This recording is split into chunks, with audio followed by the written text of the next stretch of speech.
హేమా చలిలో చుక్కలు చూసాము 5 గంటల ముందే వెళ్ళేసి. అసలు మ్యాటర్ ఏంటంటే ఒడిశాలో ఉన్న డియోమలి చూద్దామని ఎర్లీ మార్నింగ్ స్టార్ట్ అయ్యాము. టైం వచ్చేసి 12:36 అవుతుంది. మాకు బాగా తెలిసిన ఒక అన్య తార్ తీసుకొచ్చాడు డియోమలి వెళ్దామని. ఇంకా కార్ ఎక్కేసి సీదా పోయినాం. ఈ తార్లోనే ఎక్కాలని ఎప్పటి నుండో డ్రీమ్ ఉండే. ఫైనలీ అన్య వల్ల ఫుల్ఫిల్ అయ్యింది. ఇంకా కార్ లో ఎక్కిన తర్వాత మన జోస్ మామూలుగా ఉండే.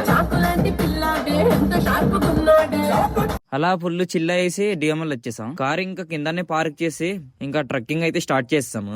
మేము మొత్తం 5 మంది వెళ్ళాం. మేము నలుగురం బాగానే కొండ ఎక్కుతుంటే అన్య మాత్రం కష్టపడి ఎక్కుతుంది. ఎలానోలాగా కొండ పైకి వచ్చిన తర్వాత చలి మాత్రం చాలా ఎక్కువగా ఉంది. అన్య అప్పటికే చెప్పాడు కొండ ఎక్కే ముందు 6 గంటలకు వెళ్దాం రానగానే మనకు ఆతృతం కదా, దిగమా లేదా సీదా కొండ ఎక్కమన్నట్టు ఎక్కుని వచ్చేసాం పైకి. కొండ పైకి వచ్చిన తర్వాత చలికి మాత్రం చుక్కలు చూసాము. చేసిందేం లేక ఇంకా కేంప్ ఫైర్ పెట్టేసుకున్నాము. కొండ పైన మేము 5గురం తప్ప ఇంకెవ్వరు లేదు. ఉదయం కాగానే ఒక్కొక్కరు అలా చూడడానికి వచ్చారు పైకి. ఇంకా సన్ రైజ్ కాగానే పాగ్ ఎలా ఫామ్ అవుతుంది చూడండి. అచ్చం పాల సముద్రం లానే ఉంది. ఈ పొగ మంచుని చూస్తుంటే స్వర్గంలో ఉన్నట్టు ఫీల్ ఉండే. ఈ డియోమలే హిల్స్ ఒడిశాలోనే ది హైయెస్ట్. ఇంకా ఇంటికి పోదామా అని దిగుతుంటే ఇంకా చాలా మంది అలా చూడడానికి వస్తూనే ఉండే. నా లైఫ్ లో ఏదైనా బెస్ట్ వ్యూ చూసానంటే అది డియోమలే. నైట్ ట్రెక్కింగ్ చేస్తున్నప్పుడు పెద్దగా అనిపించలేదు కానీ ఇప్పుడు చూస్తుంటే మాత్రం వ్యూ నెక్స్ట్ లెవెల్ ఉండే. ఇంకా సీదా బండి ఎక్కేసి ఇంకా ఊర్లో స్టార్ట్ అయినాం. అన్య కొట్టుడికి వెనకతల వచ్చి కార్లు కూడా ఆగిపోయాయి. నైట్ వచ్చినప్పుడు నిద్ర లేదనేసి ఇప్పుడు పండుకుంటే ఏం బాగుంటది చెప్పండి. అలానే అన్నయ్య కూడా చిల్లయ్యాడు.